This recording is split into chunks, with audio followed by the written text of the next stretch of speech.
여러분 안녕하십니까? 오거돈 시장의 민선 7기 출범 6개월째입니다. 묵은 조직이나 제도, 풍습, 방식 등을 바꿔 새롭게 하는 일, 바로 혁신의 사전적인 의미입니다. 부산은 그동안 줄곧 보수당이 집권을 해오다 민선 7기 처음으로 지방 정권이 바뀌었습니다. 그래서 오 시장의 첫 일성은 혁신, 과거 지방 정권의 묵은 제도와 풍습, 방식 등을 바꾸는 작업입니다. 부산 공공기관 인사는 바로 이 혁신의 시작입니다. 보은 인사, 캠코더 인사, 이런 낙하산 인사의 관행을 바꾸는 건데요. 그럼 지난 6개월 오거돈 시장의 혁신은 과연 어땠을까요? 조수환 기자가 짚어드립니다. 상임이사를 뽑기 위해 부산지방공단 스포원이 게시한 임원 모집 공고문입니다. 민선 7기 공기업 임원진 물갈이가 본격화된 지난 8월 30일부터 접수가 시작됐습니다. 그런데 접수도 시작 안 된 8월 13일, 부산시와 선의 닿은 인사와 지원 희망자가 나눈 대화 내용입니다.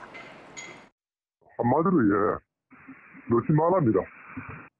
이미 다 내정이 돼 있다고 이야기를 하는 것 같은데 이게. 이사장도 아니고 법무장도 내정이 돼 있다고요, 벌써. 이미 아마 캠프에서 정해나 나은 것 같습니다. 그 뒤 10월 15일 상임이사가 임명됐습니다. 신임 상임이사의 경력을 확인했더니 정말로 오거돈 시장 선거 캠프 출신입니다.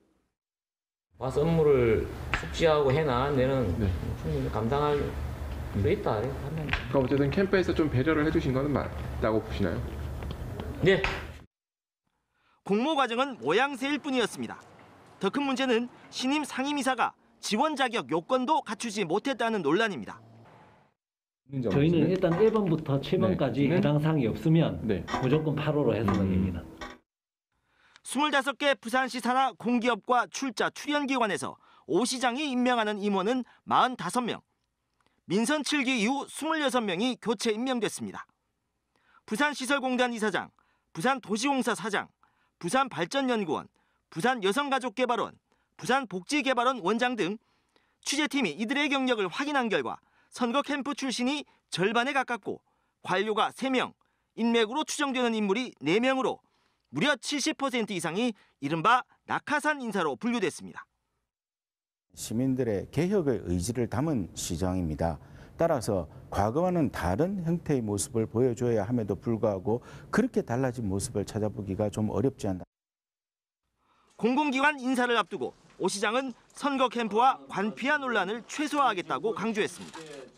하지만 지금까지는 이 말이 허언임이 드러나고 있습니다.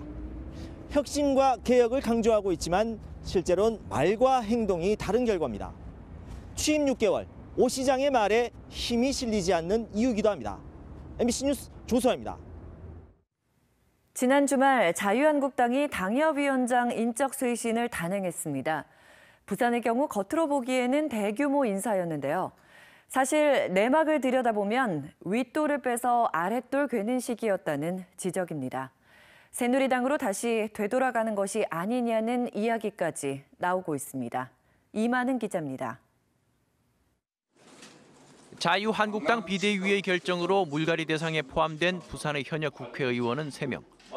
하지만 김무성, 윤상직 두 의원은 이미 다음 선거 불출마를 선언했기 때문에 사실상 김정훈 의원 1명뿐입니다.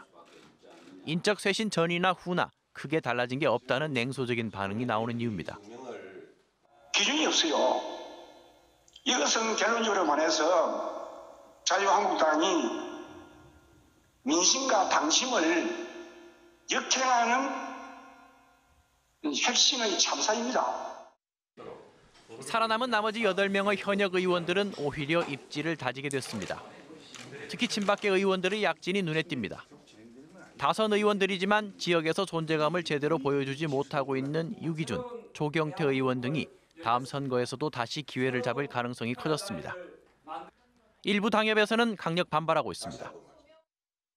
특정 인물을 겨냥한 이해관계인의 표적 심사 결과라는 의구심을 지울 수 없다. 옛 새누리당으로 되돌아가는 것 아니냐는 이야기도 나옵니다. 새누리당에서 요직을 지낸 장제원 의원과 원내 수석 부대표 출신의 김도읍 의원, 당내 주요 보직까지 두루 거친 이진복, 김세연 의원까지 3, 4선 의원이 즐비한 상황에서 정치 신으로의 교체는 쉽지 않아 보입니다. 장고 끝에 내놓은 자유한국당 비대위의 인적 쇄신 카드. 교체 대상이 됐거나 살아남은 당협위원장 모두 이번 결정에 덤덤한 표정입니다. 어차피 내년 전당대회 이후 새 대표 체제가 갖춰지면 또 한 번의 쇄신 바람이 불가피할 것이라는 판단 때문입니다. 더 치열한 새로운 당내 갈등을 예고하고 있습니다. MBC 뉴스 이만흥입니다.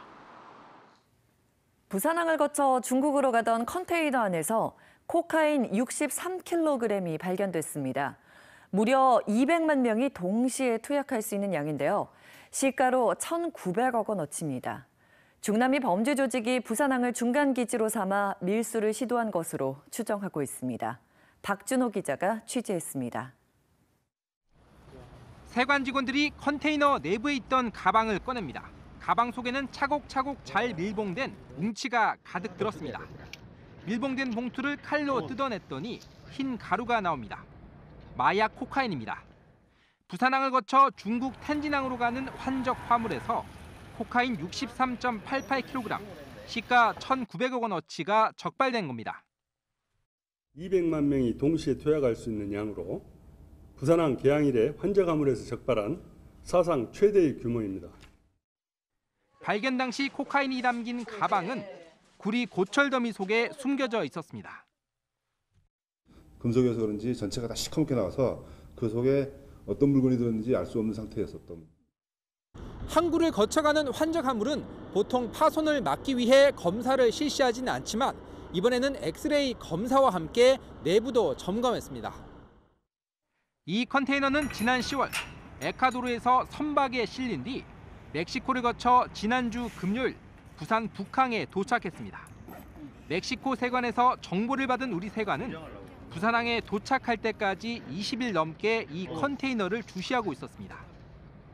코카인을 담은 컨테이너가 마약 청정 지역인 부산항을 중간 기지로 해서 최종 도착지인 중국에서 보안 검사를 피할 수 있다는 점을 중남미 범죄 조직이 노린 것으로 보입니다. 세관은 코카인이 국내 유입용은 아니지만 마약 운송 과정에서 국내로 들어올 수도 있다고 보고 단속을 강화할 계획입니다. MBC 뉴스 박준호입니다. 한 대학교의 여학생 기숙사에 같은 학교 남학생이 침입해 성범죄를 저질렀습니다. 이번 사건의 근본 원인 중 하나는 기숙사의 허술한 보안이었는데요. 이미 올해 초 학생들은 보다 강한 수준의 보안 체계를 학교 측에 요구했지만 받아들여지지 않았던 것으로 확인됐습니다. 임선은 기자입니다. 부산대 여학생 기숙사는 나름의 보안 체계를 갖추고 있습니다.